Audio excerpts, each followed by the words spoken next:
KFC का नाम तो हम सभी जानते ही है। हम सभी को सिर्फ ये पता है कि केएफसी आज कितना फेमस है, पर ये मालूम नहीं है कि उसके सक्सेस के पीछे कितनी मेहनत की गई थी और वो किसने की थी। तो आज हम केएफसी केंटकी फ्राइड चिकन के संस्थापक कर्नल हरलैंड डेविड सैंडर्स के बारे में बात करने वाले हैं। कर्नल हरलैंड सैंडर्स को लगातार 1008 बार फेल होने के बाद आखिर में सफलता मिली थी। उनको ये सफलता रिटायर होने के बाद में मिली थी। जिस उम्र में लोग रिटायर हो जाते हैं और घर पर बैठ के आराम करते हैं, उसी उम्र में उन्होंने अपने लगातार प्रयत्न से सफलता हासिल की थी। कर्नल सैंडर्स का जन्म 9 सितंबर 1890 को अमेरिका के इंडियाना प्रांत के हेनरीविले नाम के कस्बे में हुआ था। उनका जन्म एक गरीब परिवार में हुआ था। उनके पिता का नाम विल्बर डेविड था। उनके माता का नाम मार्गरेट एन सैंडर्स था। वो 3 भाई बहनों में सबसे बड़े थे। कर्नल हरलैंड सैंडर्स के पिता की जब मृत्यु हुई थी तब वो सिर्फ 5 साल के थे। इतनी कम उम्र में पिता की मृत्यु होने के बाद उनकी लाइफ में मुश्किलों का सिलसिला शुरू हो गया। उनके माता ने पिता के चले जाने के बाद एक टमाटो कैनिंग फैक्ट्री में नौकरी शुरू की और इसी नौकरी से बच्चों का भरण पोषण होता था। कर्नल हरलैंड सैंडर्स छोटे भाई बहनों की देख रेख अच्छे से करते थे और अपनी माँ को घर में खाना बनाने में भी मदद करते थे।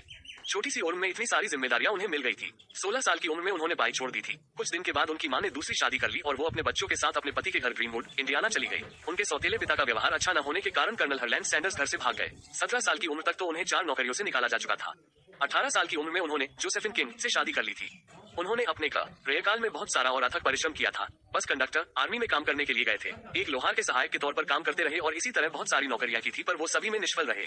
उन्होंने लाइफ इंश्योरेंस बेचे, सेल्समैन का काम किया, टायर और एसेटिलीन लैंप बेचे, इस तरह कई सारे काम भी किए थे, पर वो सभी में निष्फल रहे। 19 साल की उम्र में वो एक बेटी के पिता बन गए थे। कुछ समय के बाद उसकी पत्नी अपनी बेटी के साथ उन्हें छोड़कर चली गई। उसके बाद वो एक होटल में बावर्ची शेफ का काम करते थे। वो 40 साल की उम्र तक ऐसे ही एक जगह से दूसरी जगह पर भटकते रहे। आखिर 65 वर्ष की उम्र में वो रिटायर हो गए।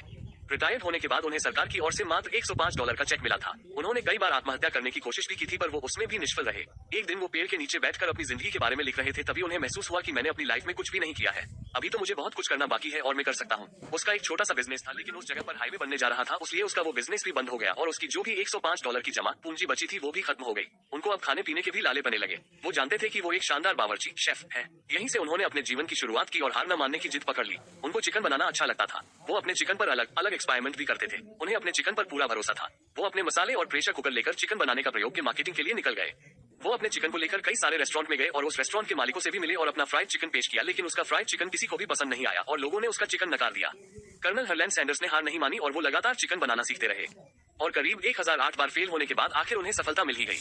1008 रेस्टोरेंट मालिकों के रिजेक्ट करने के बाद आखिरकार 1009वें रेस्टोरेंट के मालिक ने उनका प्रस्ताव स्वीकार कर लिया और फ्राइड चिकन की पहली फ्रेंचाइजी साइन कर ली।